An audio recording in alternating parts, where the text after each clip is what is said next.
नमस्ते दोस्तों, कैसे हैं आप लोग। दोस्तों, आज मैं आपको महाभारत के एक चरित्र के बारे में बताने जा रहा हूं, जिनके बारे में आपने सुना तो होगा, लेकिन शायद आपको उनकी पूरी कहानी नहीं पता होगी। जी हाँ, मैं बात कर रहा हूं द्रोणाचार्य के पुत्र अश्वत्थामा की, जो आज भी जीवित हैं। तो चलिए, मेरी वीडियो को एंड तक जरूर देखिएगा। आज मैं आपको अश्वत्थामा के बारे में विस्तार से बताऊंगा।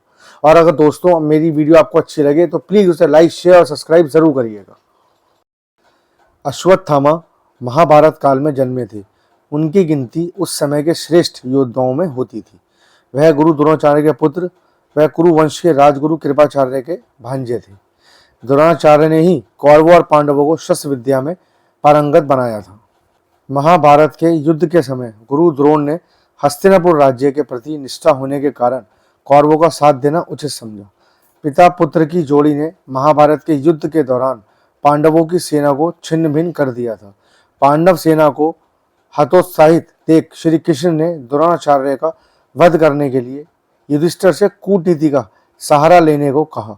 इस योजना के तहत युद्ध भूमि में यह बात फैला दी गई कि अश्वत्थामा मारा गया है।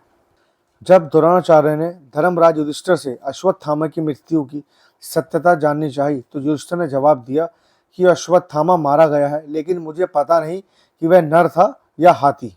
यह सुन गुरु द्रोण पुत्र मोह में शस्त्र त्याग कर युद्ध भूमि में बैठ गए और उसी अवसर पर लाभ उठाकर पंचाल नरेश द्रुपद के पुत्र धृष्टद्युम्न ने उनका वध कर दिया। पिता की मृत्यु ने अश्वत्थामा को विचलित कर दिया।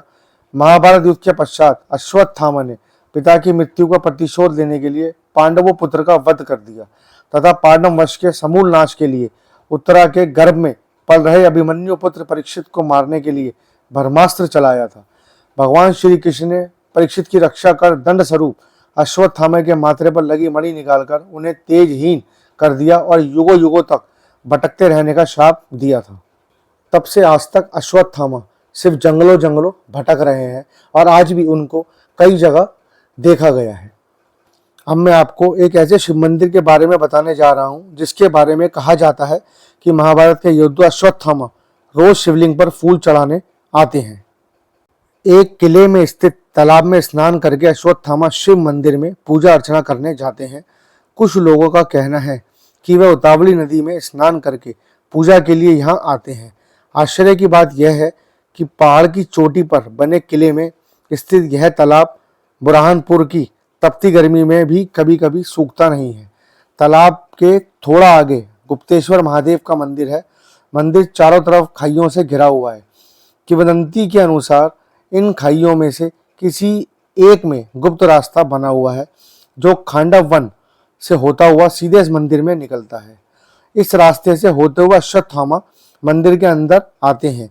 भले ही इस मंदिर में कोई रोशनी और आधुनिक व्यवस्था ना हो, यहाँ परिंदा भी पर ना मारता हो, लेकिन पूजा लगातार जारी है। शिवलिंग पर प्रतिदिन ताजा फूल और गुलाल चढ़ा मिलता है। पुजारी महेश्वर पाटिल बताते हैं कि उनके पिता को अश्वत्थामा ने बीमार व्यक्ति के रूप में दर्शन दिए थे।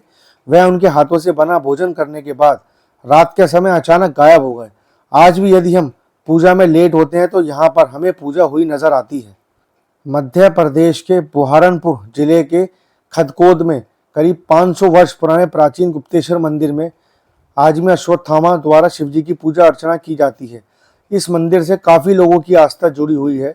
मध्य प्रदेश, महाराष्ट्र, गुजरात और आंध्र प्रदेश सहित तमिलनाडु के भक्त भी यहाँ पर शिवजी के दर्शन करने के लिए पहुँचते हैं। महाशिवरात्रि पर इस मंदिर पर मेले का आयोजन होता है, जहाँ पर हजारों की संख्या में भक्ति दर्शन करने के लिए लोग आते हैं। यह मंदिर महाभारत काल से जुड़ा हुआ है। दोस्तों, अश्वत्थामा एक शराब की वजह से अमर हो गए थे। उनके माथे पर एक अमरमणि शोभयान थी, जिसे अर्जुन ने दंडवश निकाल लिया था और भगवान श्री कृष्ण ने उन्हें अनंत काल तक धरती पर भटकने का श्राप दे दिया था। ऋषि वेद व्यास की सलाह पर अश्वत्थामा ने कई वर्षों तक भगवान शिव की कठोर तपस्या की और उनकी भक्ति से प्रभावित होकर भगवान शिव ने अश्वत्थामा को श्री कृष्ण के श्राप से मुक्त कर दिया। और यह भी कहा जाता है कि यही वह क्षण था जब अश्वत्थामा भगवान शिव के आशीर्वाद से अमर हो गए थे। दोस्तों, अश्वत्थामा को भगवान श्री कृष्ण ने उनके पापों के लिए युगों युगों तक सर के जख्म के साथ भटकने रहने का श्राप दिया था। ऐसा माना जाता है कि वे आज भी जगह जगह जंगलों में भटक रहे हैं। महाभारत काल का बलवान योद्धा जो आज भी जिंदा है, एक श्राप के कारण अश्वत्थामा को संसार के अंत तक घायल अवस्था में जंगलों में भटकना रहना होगा। यह अमृता का वर नहीं, श्राप है जो अश्वत्थामा के कुकर्मों का फल है। अश्वत्थामा को भगवान श्री कृष्ण ने 5000 वर्षों तक जंगलों में भटकने का श्राप दिया था और उसके माथे से निरंतर रक्त प्रवाहित होगा और उसे कोई मनुष्य मदद नहीं करेगा। उसके माथे से उसकी मणि छीनने के बाद वह शक्तिहीन हो गया था। कई लोगों का यह कहना है कि हमें अक्सर जंगलों में असाधारण आदमी दिखा है जिसके माथे पर गहरा घाव है और वह लोगों से हल्दी और तेल मांगता है। वह काफी लंबा चौड़ा है। लोगों का मानना है कि वह महाभारत कालीन अश्वत्थामा ही है। नवसारी के जंगलों में भी अश्वत्थामा को देखे जाने का दावा लोगों ने किया है। दोस्तों, अगर आपको मेरी वीडियो अच्छी लगे तो प्लीज़ इसे लाइक, शेयर और सब्सक्राइब ज़रूर करें। जल्दी मिलते हैं अगली वीडियो में नई जानकारी के साथ।